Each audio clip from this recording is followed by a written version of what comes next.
Juízes, capítulo de número 4, do verso 1 até o verso 3, para a glória do Senhor Jesus.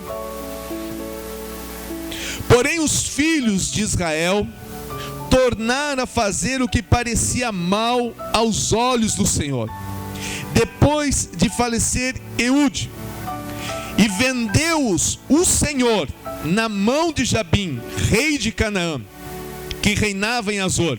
E Sísera, é o nome de um homem, era o capitão do seu exército, o qual então habitava em Harosete Ragoim. Então os filhos de Israel clamaram ao Senhor, porquanto Jabim tinha 900 carros de ferro, e por 20 anos oprimia os filhos de Israel violentamente. Amém, Jesus. Que o Senhor abençoe a sua palavra, em nome de Jesus. Amém. Pode se assentar, queridos, em nome de Jesus, para a glória do Senhor nosso Deus. Eu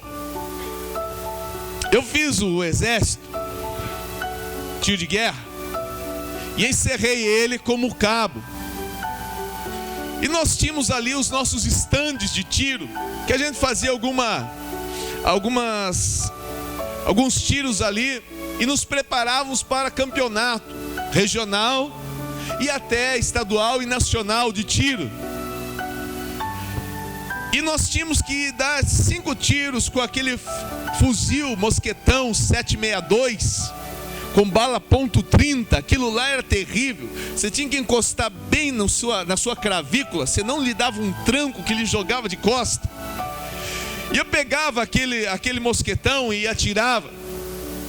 5 tiros, nós tínhamos um alvo muito grande, porém lá no meio dele tinha um lugar que chamava mosca, e nós tínhamos que procurar acertar na mosca, na parte central do alvo. E nós tínhamos 5 tiros que nós dávamos de pé, depois nós dávamos 5 tiros de cócoras, 5 tiros ajoelhado, 5 tiros assentados e depois deitado. Todos eles nós tínhamos. Eu me lembro que algumas pessoas, quando davam o seu tiro de cócoras, por não encostar na clavícula, eles rolavam de costas no chão, caíam no chão e davam o seu tiro. Nós tínhamos que atirar de 5 em 5, depois recarregávamos o mosquetão de novo e dávamos mais 5 tiros. E quando eu dei o primeiro, fui bem, e continuei na segunda fase. Quem errava já era desclassificado. Dei de cócoras, acertei, continuamos, dei assentado, dei ajoelhado, depois assentado. E quando nós fomos deitados, queridos, vocês não imaginam aquela tensão que você dá, e toda hora aquele tranco no braço, você tem que mirar de novo, sentar, deitar. Tem hora que a sua vista fica até meio embaraçada. E no final, quando foram as minhas últimas 5 balas, deitado, depois a pessoa ia lá no alvo, que estava lá longe, para ver aonde que nós acertamos e o quanto nós acertamos. E no meu alvo, das 5 balas que eu atirei, eu acertei 8. Consegue imaginar isso? Das 5 balas que eu atirei, eu acertei 8. E o meu vizinho acertou 2 só. Ele acertou 3 no meu alvo. Ele errou o alvo. Ele errou o alvo. E como consequência disso, ele foi desclassificado. Eu não sei se você sabia, mas a palavra pecado, no original hebraico, ela vem com o nome de hamartia, que quer dizer errar o alvo. Todas as vezes que nós pecamos, todas as vezes que nós falhamos, toda vez que nós transgredimos a vontade de Deus, nós estamos errando o alvo. Estamos fazendo algo que não é de acordo com o plano, com o projeto, com a vontade de Deus. Nós erramos o alvo, e como consequência disso, nós somos muitas vezes desclassificados. Perdemos muitas bênçãos de Deus. Israel, depois que morreu Eude, a Bíblia diz que durante 20 anos, você consegue imaginar isso? 20 anos foram oprimidos, 20 anos atormentados, 20 anos perseguidos. Por quê? Porque erraram o alvo, faziam aquilo que parecia mal perante os olhos do Senhor, transgredindo a vontade de Deus, fazendo coisas que Deus não se agrada. Queridos, e a Bíblia diz algo aqui dizendo: e vendeu-os o Senhor na mão do inimigo. Você consegue imaginar isso? Deus vendendo alguém na mão do inimigo? Isso a teologia chama de antropoformismo. Deus falando em linguagem humana para que o homem possa entender. Nesta palavra, ele não está dizendo que Deus chegou e falou: quanto você quer por Israel? Eu quero 50, está aqui, olha, me dá os 50, eu estou vendendo ele. Não! Ele estava simplesmente entregando aqueles homens, entregando aquela região, entregando Israel na mão daqueles a quem eles estavam servindo. Quando nós erramos o alvo, é porque Cristo é o nosso alvo e nós estamos pegando um outro alvo. Por isso que o apóstolo Paulo disse: olha, uma coisa eu faço, deixando as coisas que ficaram para trás, prossigo para o alvo, para o prêmio da soberana vocação em Cristo Jesus nosso Senhor. O projeto de Paulo agora é Cristo, o alvo de Paulo é Cristo Jesus. Mas o homem, o povo de Israel, começou a procurar um outro alvo, e ele falou: quer ir nesse outro alvo, eu os vendo na mão dele. E por consequência disso, passaram 20 anos atormentados, 20 anos sofrendo. A Bíblia diz que eles eram atormentados, oprimidos violentamente. Talvez enquanto eu estou falando aqui, o Espírito de Deus leva alguém a pensar, o Espírito de Deus leva alguém na mente. Quantas vezes nós estamos errando o alvo dentro da nossa casa, fazendo coisas que desagradam ao Senhor, procurando coisas na internet que não são do agrado do Senhor, tendo atitudes no nosso coração que desagradam ao Senhor, tendo maneira de tratar a nossa família que desagrada ao Senhor, maneira de tratar os nossos negócios que desagradam ao Senhor, falcatruas, mentiras, engano, corrupção, e isso vai trazendo como consequência nós sermos entregues na mão do inimigo e recebemos opressão sobre opressão. E o pior de tudo, queridos, é que tudo começa com uma opressão, depois vai para a depressão e chega a possessão. É muito complicado isso. Israel não aguentava mais. Não era um ano, não era 2 anos. Havia um capitão ali chamado Baraque, um homem de guerra, mas nem ele aguentava mais. Não tinha mais ânimo, não tinha mais estímulo, não tinha mais prazer, não tinha mais aquele tônico para chegar na batalha e ser vencedor. Perdeu toda a sua alegria. Mas a Bíblia diz que ao passar dos 20 anos, Israel clamou ao Senhor. Eu quero dizer uma coisa para você, queridos: nunca é tarde demais. Nunca é tarde demais. Diga para o seu irmão que está aí do seu lado direito, do seu lado esquerdo: nunca é tarde demais.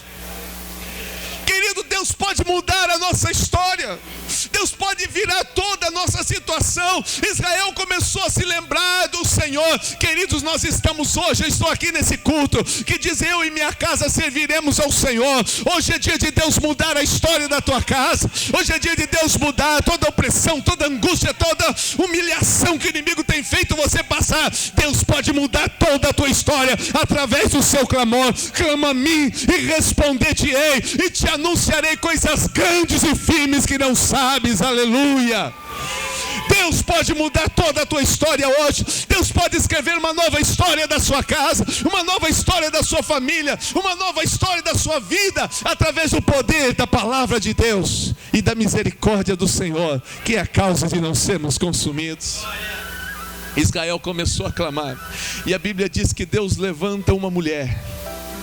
Livro de Juízes, capítulo 4, verso 4, diz: então Débora, mulher profetisa, mulher de Lapidote, julgava Israel naquele tempo, e debaixo da palmeira estava Débora. Débora debaixo de uma palmeira, não num templo, não num lugar poderoso, uma mulher, uma simples mulher, mas agora levantada por Deus. Eu quero dizer uma coisa para você, querido: se você vê uma criança profetizando, respeite, porque quando Deus levanta com poder e autoridade. Todo Israel estava oprimido, mas quando eles clamaram, Deus levanta uma mulher. Eu conheço um Deus que não faz acepção de pessoa. Ele não se importa se você é rico ou se você é pobre, se você é culto ou se você é indouto. Ele quer te levantar com poder, Ele quer te levantar com autoridade, Ele quer te capacitar para uma grande obra aqui nessa terra. Aleluia.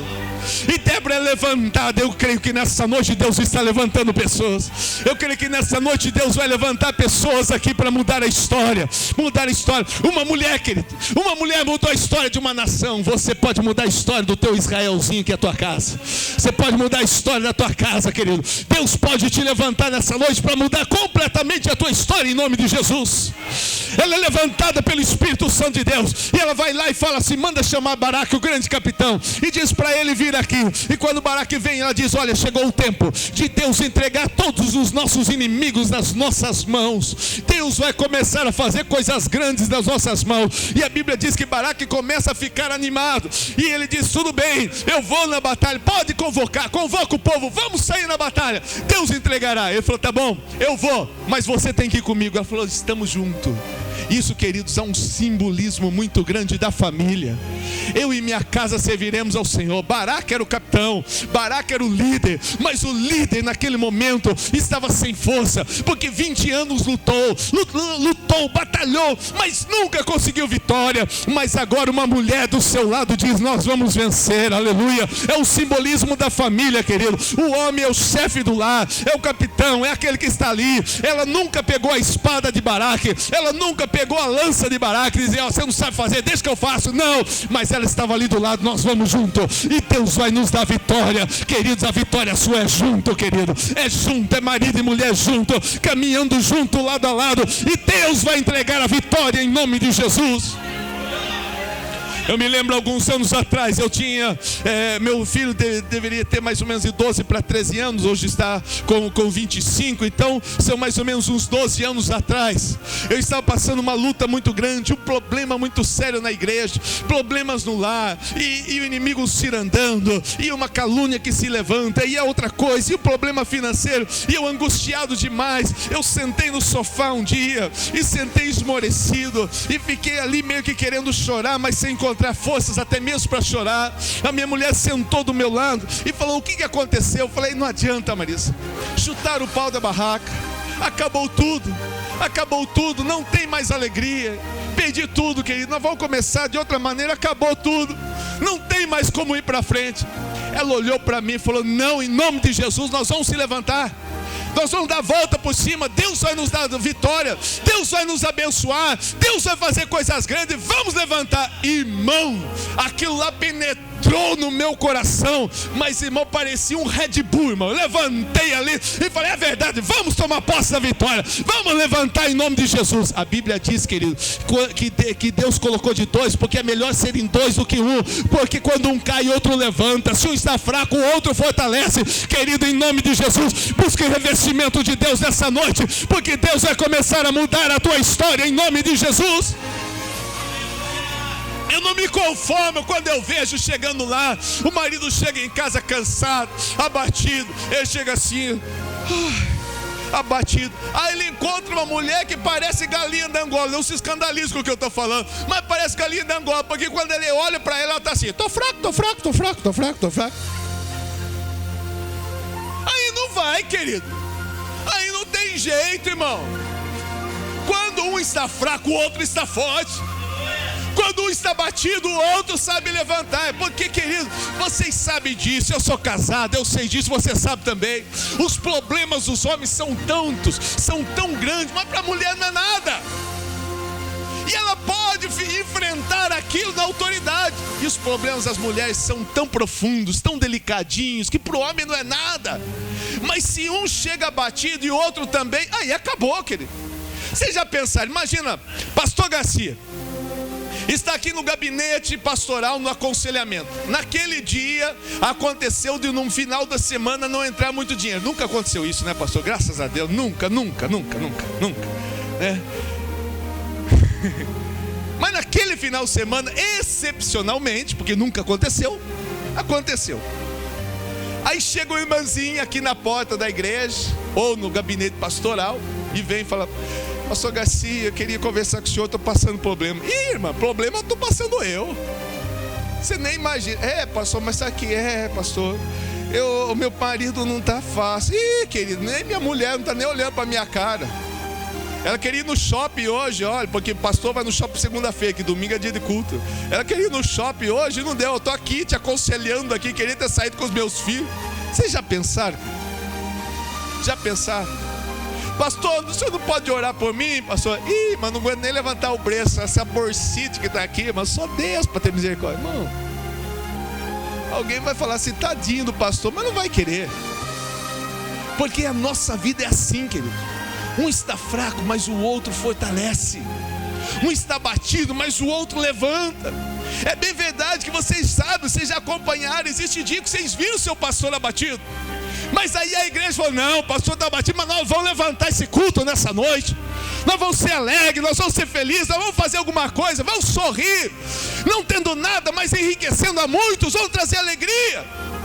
A mesma luta que Israel estava passando, Débora também estava passando, mas Débora foi tomada pelo Espírito Santo de Deus para profetizar a vitória. Eu quero nesta noite de olho aberto profetizar. Deus vai te encher de poder, Deus vai te encher de autoridade, Deus vai te encher de unção em nome de Jesus. E nesta noite o poder de Deus vai te dar vitória, vai te dar unção para você profetizar mudança na tua vida em nome de Jesus, aleluia. Começa a sentir aí, querido, comece a receber aí, querido, em nome de Jesus, a autoridade de Deus, aleluia. Débora levantada pelo Espírito Santo de Deus para profetizar, para mudar a história de uma nação. A tua história vai mudar a partir de hoje em nome de Jesus. Ei, cara, aleluia, aleluia. Fale aí para você mesmo, é comigo esta palavra, é comigo este negócio, aleluia. Eu tomo posse. Narada canta la manabasu de canta la bachebra. Juízes, capítulo de número 5, ao cântico de Débora. Débora começa agora a cantar louvores ao Senhor. Débora começa a adorar o nome do Senhor. E ela diz, havia tanta tribulação em Israel. Não vai dar tempo de ler tudo. Nós vamos agora direto aqui para o verso 6. Ela está dizendo que Israel estava passando muita tribulação, muita luta. Mas ela começa a dizer assim, nos dias de sangue